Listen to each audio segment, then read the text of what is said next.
from the National News Studio, Sri Lanka.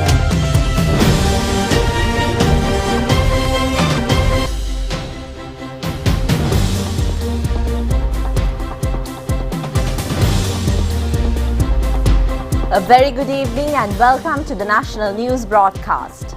I'm Malsha Dharmavardhana. I'm Movin Hettiarachchi and today is the 21st of December and here are today's headlines.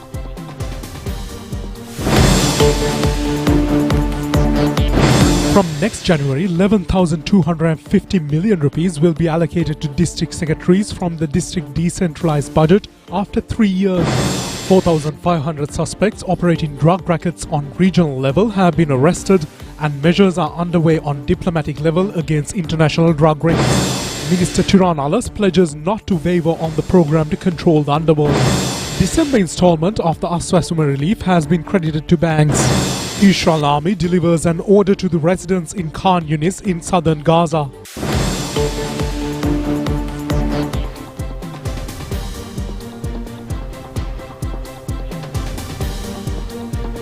On to those and other stories in detail now, starting with your local stories.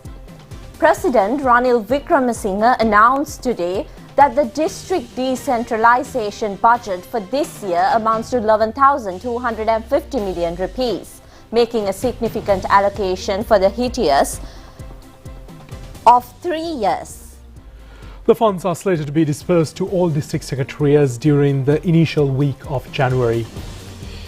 This declaration came during a discussion held at the Presidential Secretariat earlier this morning with District Coordinating Committee chairpersons. President Wickremesinghe underscored the adverse impacts of the economic crisis and the COVID-19 pandemic on the rural economy and the tourism sector, attributing the setbacks to absence of decentralized budget for the districts over the past 3 years. Expressing the government's commitment to expedite the projects and support rural communities, the President directed the committee's chairpersons to prioritize the development activities amid uplifting the rural economy. President Ranil Wickremesinghe said that for the past 3 years there has been a significant absence of government capital expenditure affecting both the central government and all provincial councils. This hiatus has led to a substantial economic downturn at the village level, causing the collapse of numerous businesses and expediting the challenges faced by the tourism industry. He said that we must reconstruct the grassroots economy at this time and substantial decentralized budget has to be allocated. These funds are being distributed into every district. At the regional district level, it is imperative to engage in representatives and solicit proposals for the development activities. In addition to the funds allotted to each district, extra financial support will be directed towards upcountry areas. We anticipate allocating these resources for the development of our upcountry areas over the next 5 to 6 years, with specific focus on advancement of underdeveloped Sinhalese and Tamil villages in the upcountry area. Furthermore, funds have been earmarked for provincial councils, ministries have been allocated capital funds, and various projects are underway with foreign aid. It is crucial to eliminate the obstacles hindering the resumption of these projects and to ensure the facilities are provided at a grassroots level. Restarting development work has been a dormant that for the past 3 years is a challenging task. There are also projects that are being carried out under foreign debt concessions that need to be recommenced. Although these projects have different timelines, we must initiate them simultaneously, requiring the collaboration of all officers. Additionally, the insights and suggestions of MPs and political representatives are essential. The Chief Secretary of each province, District Secretaries, central government officials should work together as a cohesive team. The Governor, the Chief Secretary, chairpersons of the new Provincial Committee and the chairpersons of the District Coordination Committee should oversee these activities on a monthly basis. The primary aim of all these endeavours is to bring about tangible benefits for the villagers.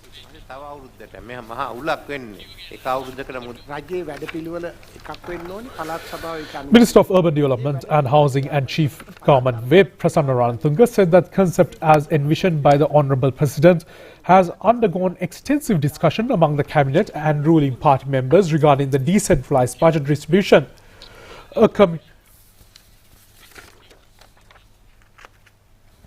Coordinating committee chairpersons of all district provincial governors, Presidential Secretary Samanna Ekanayake, Prime Minister's Secretary Anuradha Sanayake, Senior Presidential Advisor on Economic Affairs Dr. R.H.S. Samarasunga have also attended the meeting. The police says by now they have identified a group of around 4,500 persons who are operating a narcotic ring on the regional level. Police media spokesman SSP Nihal Thalduwa says measures are being taken on diplomatic level as well as against international drug racketeers.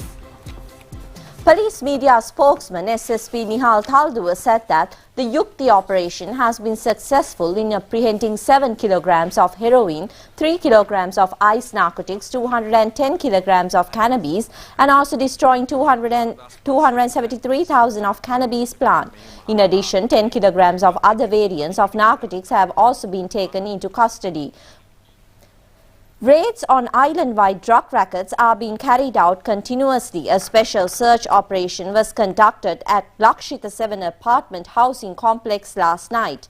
During the inspection carried out from 2 o'clock this morning, 6,355 milligrams of heroin and 1,490 milligrams of ice narcotic has been taken into police custody along with 31 suspects. 7 members of an organized gang who have retained a person in a house and attacked with sharp weapon were arrested in Kalutara this morning. In this raid, the police have also apprehended the sharp weapon as well as heroin with other narcotics. The house of Asanka Priyadarshana alias Kudu Asanga in Kirivattuduwa was searched yesterday and 50 pounds of gold and cash amounting to 125,000 rupees have been recovered. The police further says that the 3-storied building belonging to Kudu Asanga and another 2-storied house in Moonamalgahavatta Road in Kirivattuduwa where his wife was staying was sealed. The police further said 2 motorcycles, a lorry and a modern motor car was also taken into police custody. Wife of Kudu Asanga has also been arrested and further investigations will be conducted. Meanwhile, a chain of cannabis of 1 acre extending discreetly maintained in Alutwala, Koslanda Protectorate has also been destroyed. There were 10,800 cannabis plants in the plot. Another suspect with cannabis and ice narcotics were arrested in Kappitipala Police Division.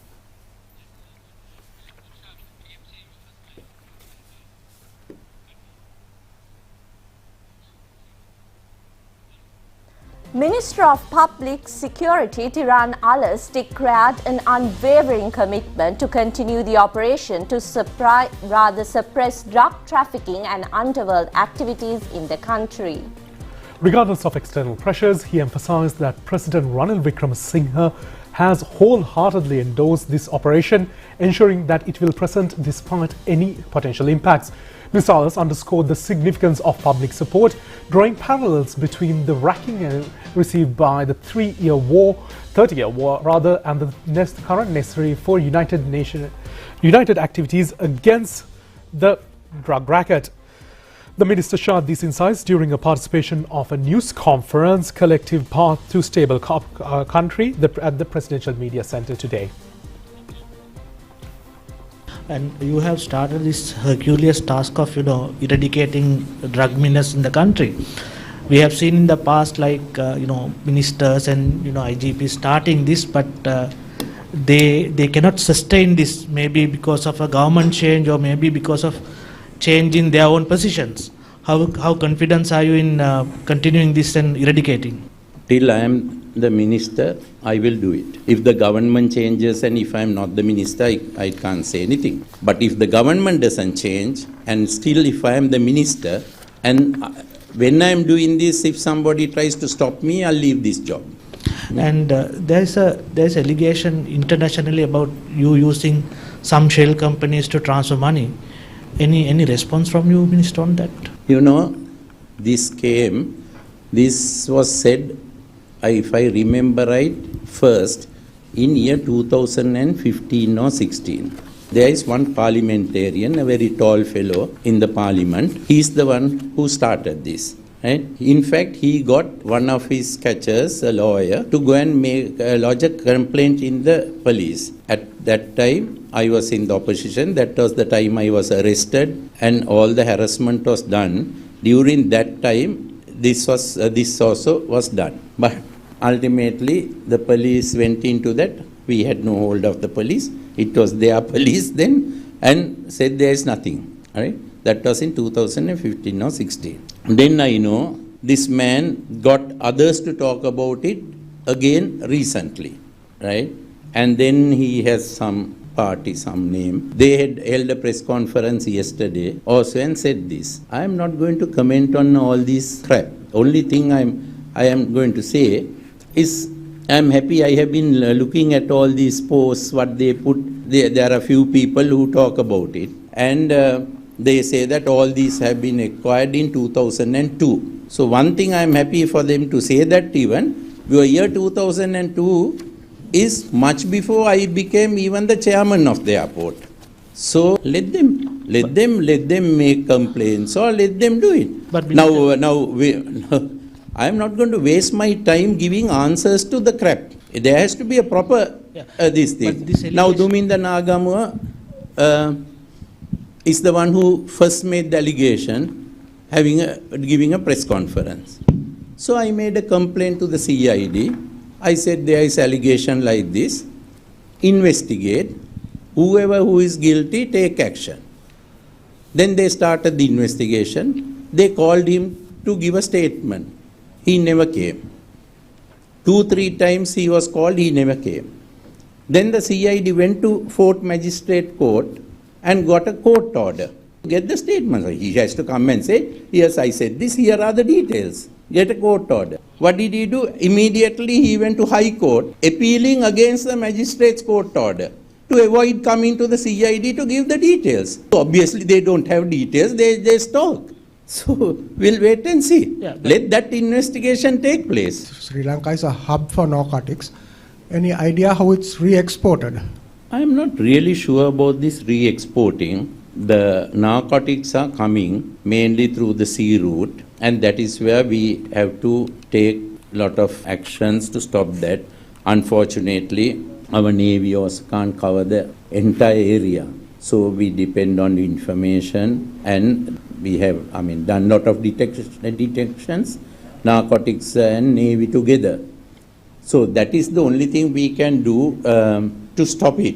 But of course, if 10 comes, we might stop 5 will come in. So it's a very difficult task. So that is why I thought if we can knock out the distribution channel inside the country, then even the stuff that comes in, they won't be able to distribute it. So that is why we took this decision and started the operation.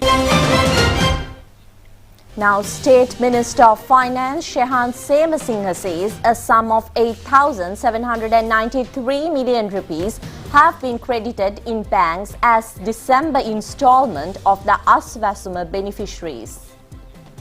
The relevant installments for the month of December for 1.4 million and 10,064 recipient families are to be made. Such families have already been paid an amount of 51,967 million rupees from July to December of this year. The Ministry of Economic Stabilisation and National Policy says Aswasuma relief is being provided for families in extreme poverty or families facing poverty as well as for migrant families. The consumers say although Sathosa is selling eggs at a reduced price, they are not able to purchase the eggs at a lower price from other trading places. They reiterate the need for a regularization of the prices. Currently, an egg is being sold at market between 60 to 65 rupees as a result of egg manufacturers and businessmen increasing prices. In order to control the situation, the government has taken steps to import 35 million eggs and to sell them via Sathosa outlets. The Sathosa sells eggs at a price of 35 rupees. However, there have been reports of inadequate quantities at eggs at Sathosa retail centres.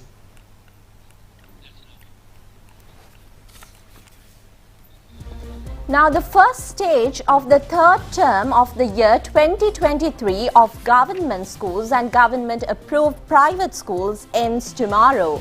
The second stage of the third term of the schools will commence on the 1st of February 2024. Minister of Education Susil Premachanda has revealed these facts at a program today. Ministry of Education Susil Premachanda said that school vacation for the third term has given.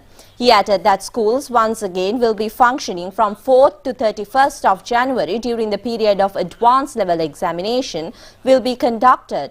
The minister further said that once again schools will be reopened on the 2nd of February and this term will end on the 16th of February. After the conclusion of the third term, the schools will reopen on 19 February 2024 for the first school term of the year.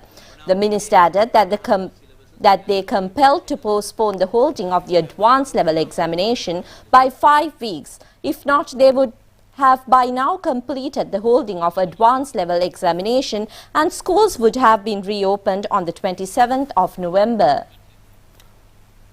Special Christmas carols and concerts and Christmas zone annually organized in the premises of the President's office and the surrounding was declared open yesterday by President Ranil Wickremesinghe. The event has been jointly organized by the President's Office, the Tourism Development Board and the 3 armed forces and the police. The President inaugurated the event by switching on the electrical lights. He arrived at the Presidential Secretariat premises to watch the Christmas Carol concerts. Yesterday's Christmas carols were presented by the music band and the choir of the Sri Lankan Navy. The concert will be conducted daily from 7 a.m. to 8:30 p.m. at the Presidential Secretariat premises till the 23rd of this month. Today's concert will be presented by Sri Lanka Air Force. The Sri Lanka Army will be in charge of tomorrow's event and the police, choir and the band will present the Christmas carols on the 23rd of this month.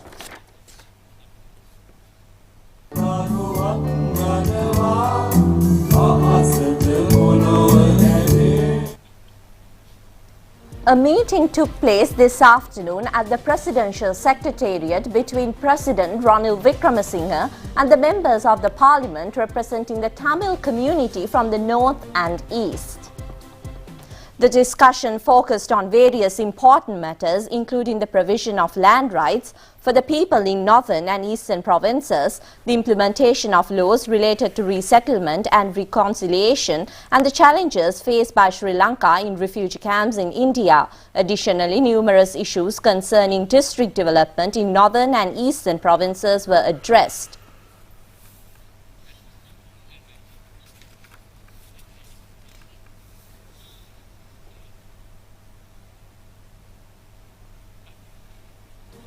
President Ranil Wickremesinghe reiterated that an extensive strategical methodology had to be deployed in order to expedite Sri Lanka's economic growth rate.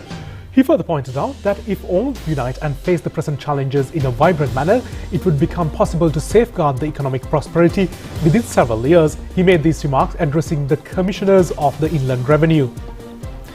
The 90th Annual General Meeting of the Association of Inland Revenue Commissioners was held in Colombo yesterday.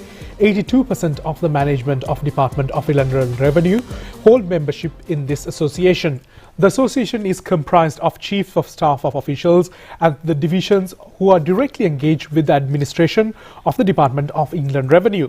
The President addressing the meeting provided a lengthy clarification on the government's future economic program.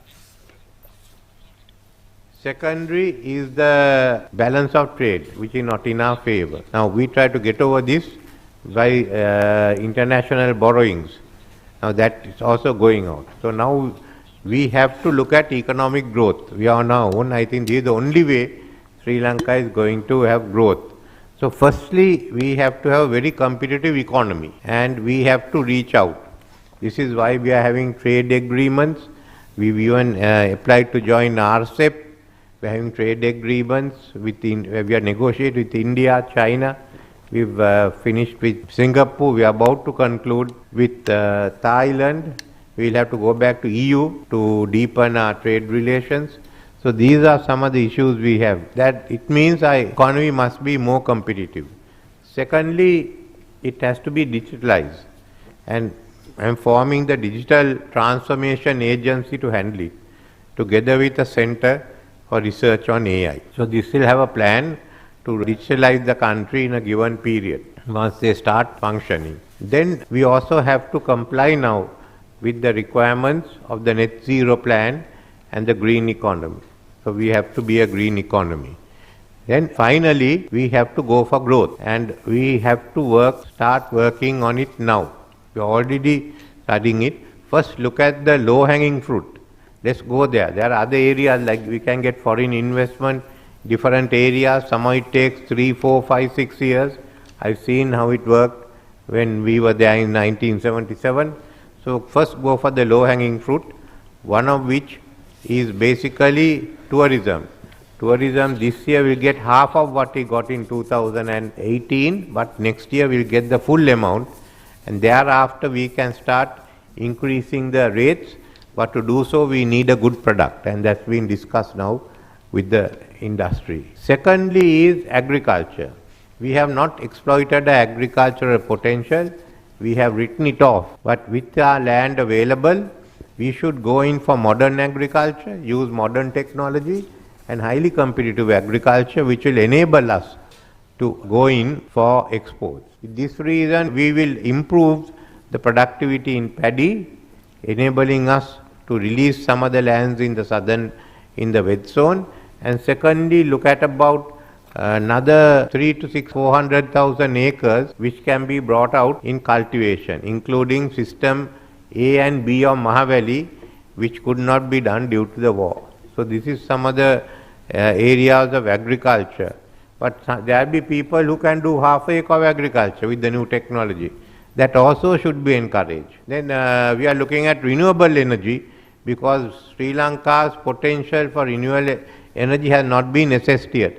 We are satisfied that we have enough for the net zero scenario, but if you look at it, we will have about 40 gigawatts of wind and about 200 gigawatts of solar without counting rooftops. If you count that, it can be 300 to 400. So bulk of it can be used certainly for export purposes, including selling to India.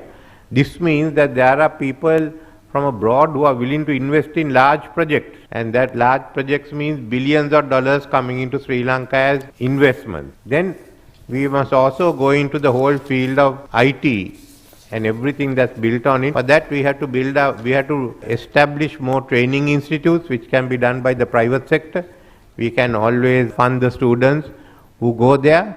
Another issue is going to be artificial intelligence. So we put aside about 1.5 billion rupees to start our research and development on artificial intelligence. So there are many other areas like Sri Lanka becoming a regional logistic hub, the new industries that will come in, there will be new technologies coming in, but these are the 4 areas. Finally, we have to go for growth. It's only growth that will get us out of the economic crisis we are in. Otherwise, in another 10 years, the latest, we'll be back here again. Next time there won't be the help we got this time, and we'll be in an eternal mess. So it's a challenge for Sri Lanka. And in this, the Inland Revenue Department and the other revenue departments have a big role to play. Because as we grow, we have to ensure that all that is due to the government comes to the government. දැන් මේ දවස්වල වැඩිම කතා වෙන මාතෘකා තමයි රාජ්‍ය ආදායම ඒහා සමග බැඳුණු බදු. ඉතින් මේවා එකතු කරන අය කවදාවත් ජනප්‍රිය මිනිස්සු වෙන්නේ නැහැ මම දකින්නේ. බොහෝ නිලයන් හරි ජනප්‍රියයිනේ වෛද්‍ය වෘත්තය බැලුවොත්. State Minister of Finance Jahan Semasinghe, Secretary to the Ministry of Finance Mahinda Sirivardhana were among the officials who attended the event.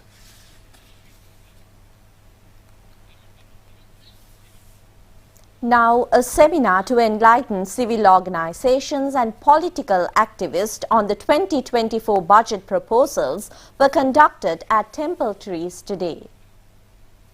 The event has been organized by the Coordinating Division of the Presidential Trade Unions. A group of university lecturers have explained on the budget proposals and the future economic program.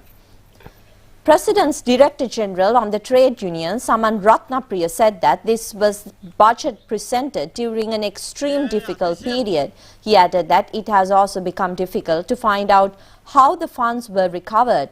The state income was 4,127 billion rupees and the state expenditure was 6,978 billion rupees. Accordingly, there was a budget deficit on 2,851 billion rupees. This is no simple task. The salaries of government employees in a month alone is 93 billion rupees. In addition, there are expenditures of more than 36 billion rupees in the form of pensions, kidney disease payment and adult payments. Parliamentarian Vajirabhayavardhana said that politics have to be conducted by knowing the state of economy. There is no other road. He further said that there are groups which broke away from them and then there are groups still intact. He added that there are also leftist movement in the country. President Ranil Wickremesinghe is saying that all should unite as one nation. Foreign forces could penetrate the country if we remain divided. Vajirabhayavardhana also said that the JVP, the Pohottuwa and the United National Party has. Meanwhile, he also said that Ranil Wickremesinghe as president is able to provide economic freedom. His only path able is the path travelled by D.S. Senanayake.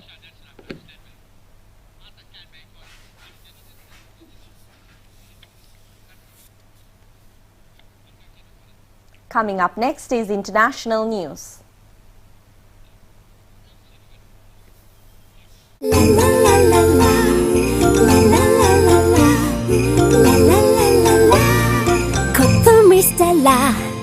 Sunrise and treats bring the taste of Christmas to your home with Prima family. We're wishing you a joyful Christmas from Prima. டிசம்பரில் கரம் நிறைய வாசி தரும் peoples credit கார்டிடமிருந்து தேர்ந்தெடுக்கப்பட்ட முன்னணி வர்த்தக நிலையங்களில் 75% வரையிலான ஏராளமான கழிவுகள், வட்டியில்லா தவணை முறை கொடுப்பனவு வசதிகள். நீங்களும் இன்றே பீப்பிள்ஸ் கிரெடிட் கார்டு ஒன்றினை பெற்றுக் கொள்ளுங்கள்.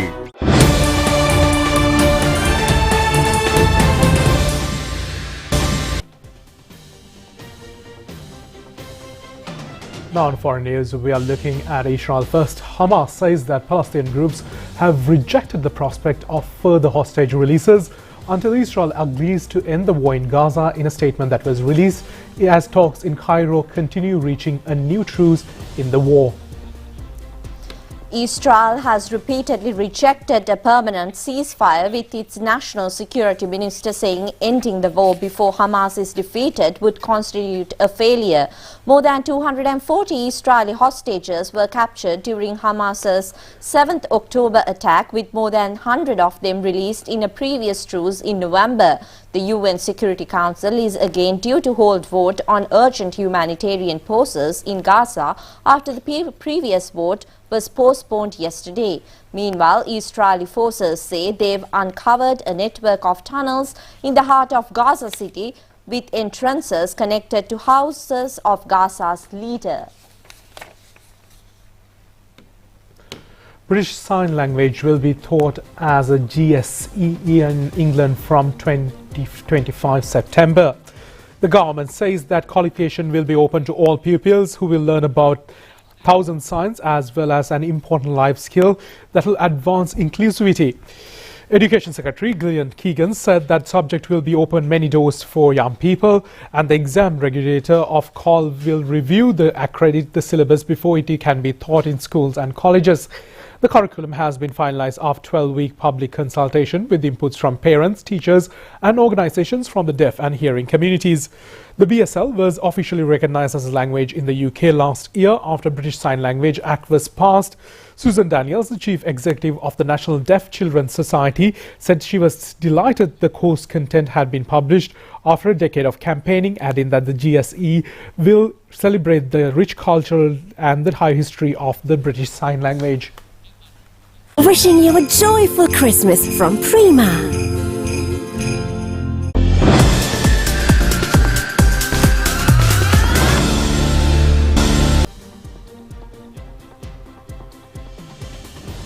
Welcome back. Taking your sports news. The finals of the Youth Services and Rupavahini Challenge Trophy Volleyball Tournament is scheduled to take place at the Youth Services Council Indoor Stadium in Maharagama on the 23rd of this month. The event is jointly organised by the Ministry of Sports and Youth Affairs, the National Youth Services Council, the ChannelEye Rupavahini Corporation and the Sri Lanka Youth Society Association. The event is being conducted for the 35th occasion. The men's preliminary matches of the national level were conducted yesterday and today at the Youth Services Indoor Stadium with the participation of 26 teams. The women's matches were conducted on the 12th and the 13th of this month. A cash prize of 150,000 rupees as well as a challenge trophy is to be presented to the winners of the tournament. The runners-up will also be presented with a cash prize of 100,000 rupees as well as a runners-up trophy.